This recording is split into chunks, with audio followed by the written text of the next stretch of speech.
যখন ফেসবুকে যেদিন ছাড়লো সেদিন আমি এসে পড়লাম, আমি আমার বাচ্চা নিয়ে আসতে নিছি, তো ওরা দেখে ফেলছে বাড়ির গেটের সামনে। পরে ওরা কি করলো, আমাকে আসতে দিবে না। পরে আমাকে চাচ্চু বলে কি, যাচ্ছে ঠিক আছে তুই আয়, আমরা দেখতেছি, ওরে আমরা যাই নিয়ে আসবো। পরে আমি আসছি, সেদিন ছিল হচ্ছে আপনার 6 রমজান, রোজার মাস ছিল। পরে আমি বাসায় যাই, যাওয়ার পর ওরা আমার ছেলেকে আর দেয় না আমার কাছে। পরে আর ওরা না, মানে ওরা সবসময় আমার দুর্বল পয়েন্টে আঘাত করতো। ওরা জানতো আমি আমার বাচ্চার প্রতি অনেক দুর্বল। কিছু হলে কি করতো, আমার ছেলেটাকে আমার কাছ থেকে রেখে দিত। পরে বাসায় গেলাম, বাসায় যাওয়ার পরে আমি তো ছেলের জন্য কান্নাকাটি করি, চাচ্চুরে বলতেছি যে চাচ্চু আপনি তো বলছেন আমার ছেলেকে আয়না দেবেন, তাহলে কই আমার ছেলে আয়না দেন। কিন্তু বলে কি আমরা কি করবো এখন, ওরা যদি না দেয় কি করার আছে এখানে, ওরা দেখলি তো কি করে এটা সেটা। পরে লাস্টে আমার হাজব্যান্ড অনেকবার আসছে আমার বাসায়, অনেক রিকোয়েস্ট করে আমাকে নিতে আসছে, কিন্তু আমি যাব না, যে আচ্ছা যাবো, আপনি আমার ছেলে নিয়ে আসেন, তারপর আমি যাব।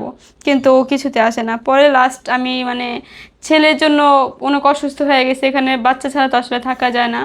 পরে বাচ্চার জন্য বাধ্য হয়ে আমি প্রায় 15 থেকে 20 দিন আমি বাচ্চা ছাড়া ছিলাম। আমি এর মধ্যে অনেক চেষ্টা করছি, কিন্তু আমি পারিনি। অনেকে বাসায় গেছে, অনেকের কাছে রিকোয়েস্ট করছে, বাচ্চার জন্য দেয় না। এর মধ্যে একদিন বাচ্চার জন্য অনেক কান্না করতেছি, এখানে ওখানে গেলে আমার মন টিকতেছে না, যে আব্বু মার সাথে এই জিনিসটা হয়েছে, আর এখানে আমি ছেলে ছাড়া থাকতে পারতেছি না।